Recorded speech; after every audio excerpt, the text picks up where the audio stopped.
marking of these sites accelerates action on environmental commitments both nationally and globally.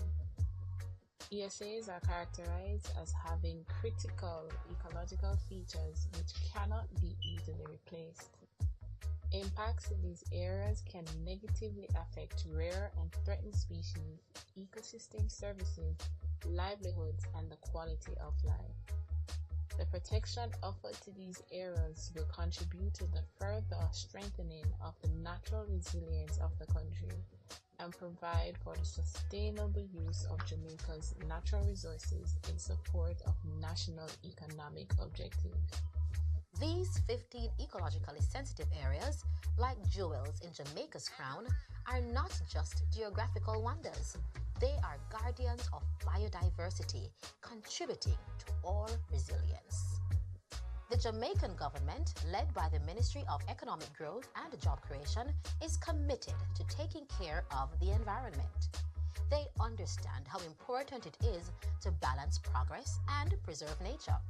To achieve this, they have created a detailed plan for environmental protection and sustainable development. The policies forged by the Ministry of Economic Growth and Job Creation are a testament to Jamaica's commitment to harmonizing economic advancement with ecological preservation. Within this blueprint, 3 pivotal policies stand as pillars of change. The Watersheds Policy. The watershed policy from Jamaica, which is a green paper, is essentially designed to develop policy strategies towards the safeguard of the terrestrial area and the associated waterways. It outlines the government's direction for protecting these areas.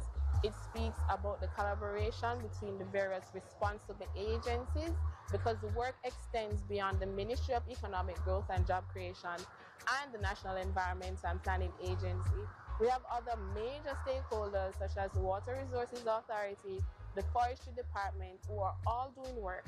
So basically it's acting as a measure to coordinate all of the respective activities for these various entities so that we are actually achieving the goals outlined in the policy, which is to safeguard our watersheds for healthy livelihoods. The updated Climate Change Policy Framework. So the Climate Change Policy Framework, which was developed by the Ministry of Economic Growth and Job Creation, led by the Climate Change Branch, outlines the strategies that Jamaica will be implementing towards meeting the international commitments that have been outlined to combat the impacts of climate change. It outlines national strategies across various sectors, including environmental sectors and transport sectors, looking at air emission issues that would need to be tackled in the short to medium term in order for us to meet the international commitments as well as meet our national policies, including the Vision 2030 that has been outlined and committed to by the government of Jamaica. And the groundbreaking Emissions Policy Framework. The Emissions Policy Framework is a national policy that was developed to ensure that we have a more coordinated and structured approach to reducing emissions from harmful substances in Jamaica and to address air pollution from sources that are directly caused by us humans.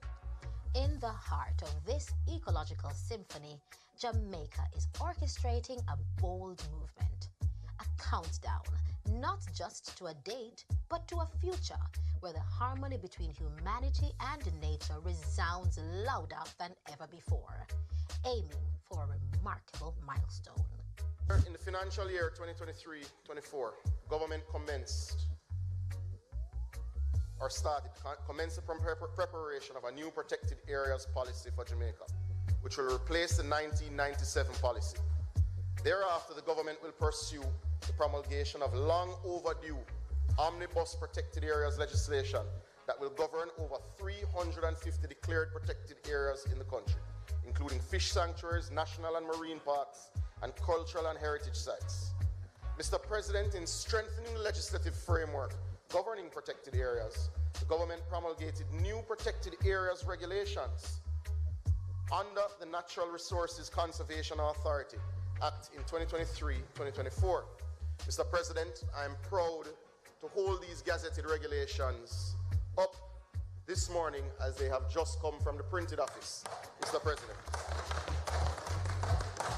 As we witness the symbolic tree taking root, it symbolizes the government's commitment to nurturing prosperity across generations.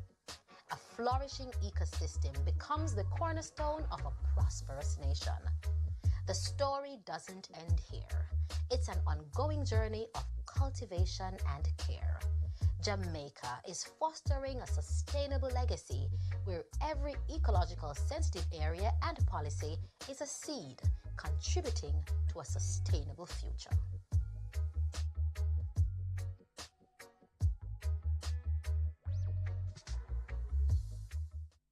Whenever someone thinks of a country that has captivating beauty, they think of Jamaica.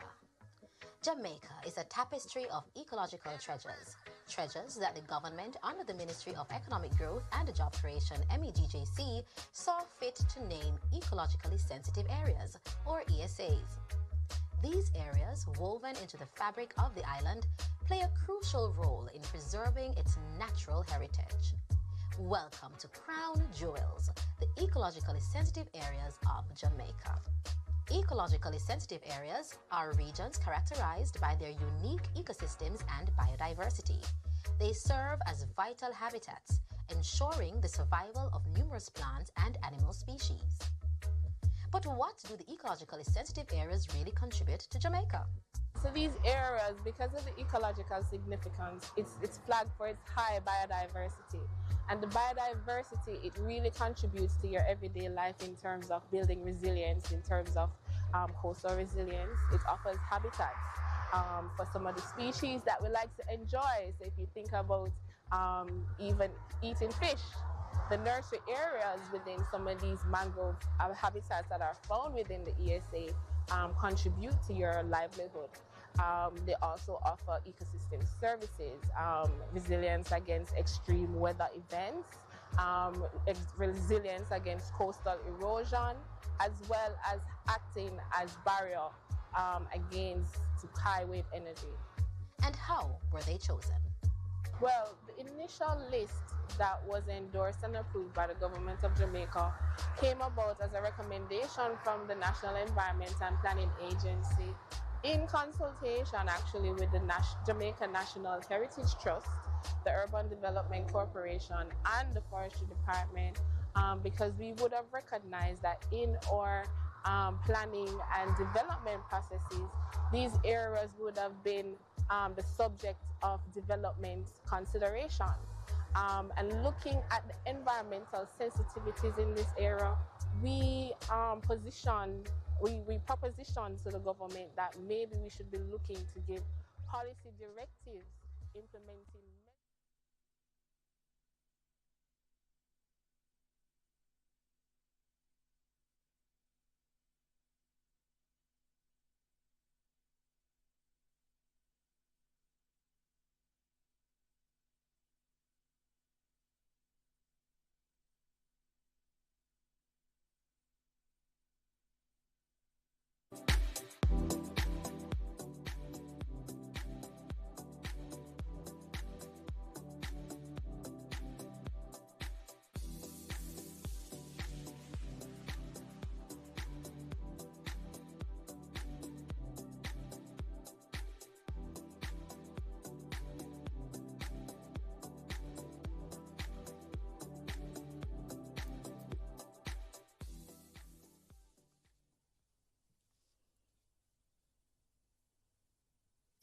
And good afternoon, presenters, panelists, and our virtual audience, and welcome to this virtual town hall on what is one of the most critical and far-reaching policies that will impact Jamaica's present and future sustainability, namely the overarching policy for Jamaica's protected areas system. Now, this panel discussion is being hosted by the Ministry of Economic Growth and Job Creation, with the formulation and implementation of policies relating to the environment among its other portfolio areas.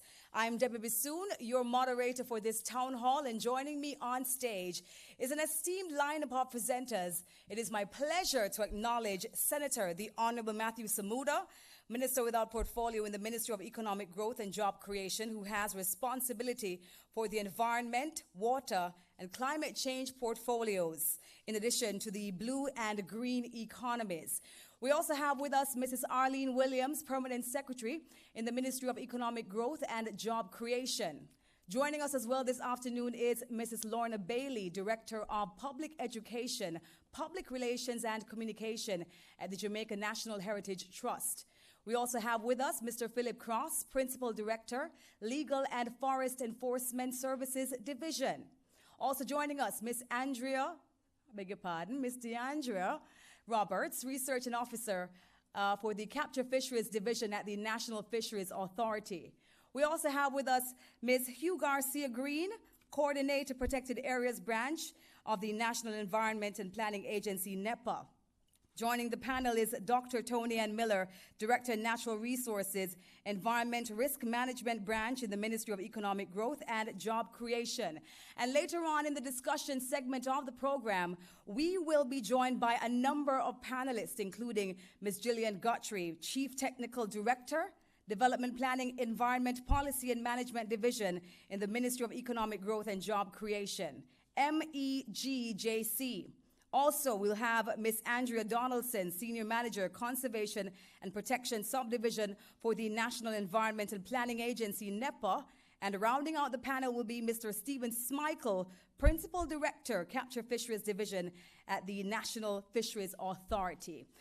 Now, ladies and gentlemen, the presenters and panelists are drawn from the ministry and the agencies responsible for the management of protected areas. But before we begin the presentation, the big question is, what exactly is protected area? Well, that term is used to describe a clearly defined geographical area, whether on land or sea, or water that is managed for the long-term conservation and sustainable use of its resources, whether it is biodiversity, its ecological system, or specific natural, cultural, or aesthetic resources.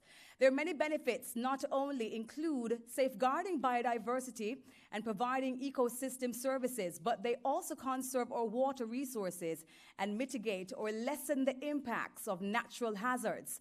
And with Hurricane Beryl, a very recent memory, this service is particularly important. They also help to regulate our climate and provide employment opportunities for people living in and around them, thereby alleviating poverty. So they are critical indeed.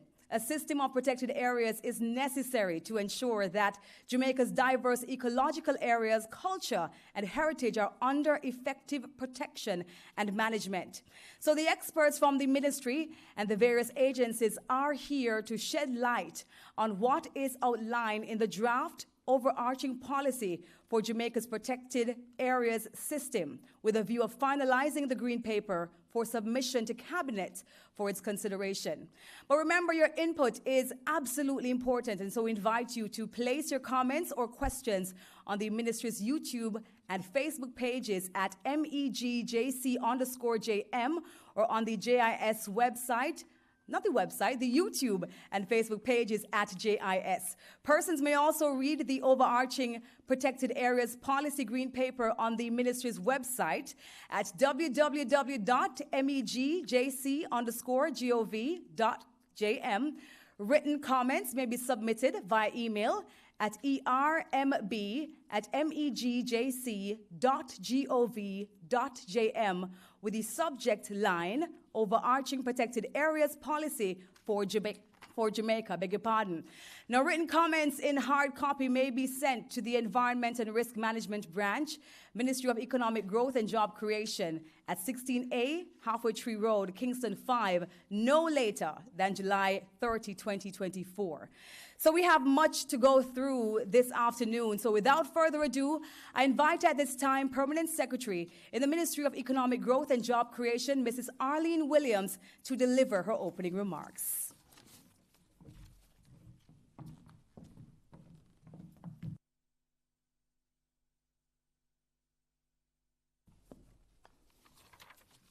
Thank you so much, Madam Bissoon. A very, very warm welcome to all of you who are gathered here today, here in studio, and we'd like to extend a warm welcome to the staff from the PBCJ, as well as all the others who are here. And of course, it would not be a town hall without you, our virtual participants. And so, Senator the Honorable Matthew Samuda, Minister without Portfolio in the Ministry of Economic Growth and Job Creation, Ms. Gillian Guthrie, Chief Technical Director, Development Planning, Environment Policy and Management Division, the Ministry of Economic Growth and Job Creation. And I also would want to acknowledge our various presenters. We have Mrs. Lorna Bailey, who is Director, Public Education, Public Relations and Communication from the Protected National Heritage. Also from the Forestry Department, Mr. Philip Cross, Principal Director, Legal and Forest Enforcement Services Division. We have Ms. Deandra Roberts from the National Fisheries Authority. We have Ms. Garcia Green, Coordinator, Protected Areas Branch. Dr. Tonian Miller, who is Director, Natural Resources, Environment and Risk Management Branch, and this is also from the Ministry of Economic Growth and Job Creation. And then we have those persons who will be actively involved in our discussion. Mrs. Lorna Bailey, I think I've said that before, Mr. Stephen Smichael, Principal Director, Miss Andrea Donaldson. I want to extend also a very warm welcome to our staff from the PR branch who have done such an excellent job, and also everyone here, Minister's Senior Advisor, Mr. Cleon Williams,